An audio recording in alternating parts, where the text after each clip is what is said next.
இன்னைக்கு தமிழ்நாட்டுல அண்ணன் ஆட்சியில் அமர்ந்ததற்கு பிறகு முற்போக்கு கழகம், முன்னேற்ற கழகம், பாதுகாப்பு கழகம் எல்லா பேரையும் மாத்திட்டு கதறல்ஸ் கழகம்னு இன்னைக்கு மாத்த போறோம். வரலாறு கதறிட்டு இருக்காங்க ஒவ்வொரு பக்கமும்.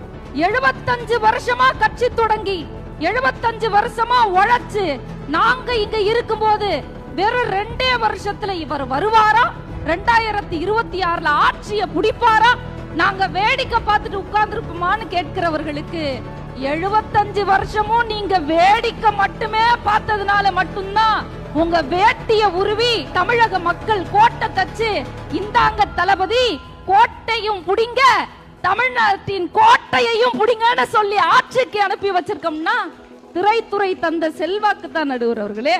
இந்த ஆட்சி மாற்றத்தை ஒரே வரியில் அண்ணன் மாதிரி நாங்க 75 வருஷம் வந்தோம், நாங்க 75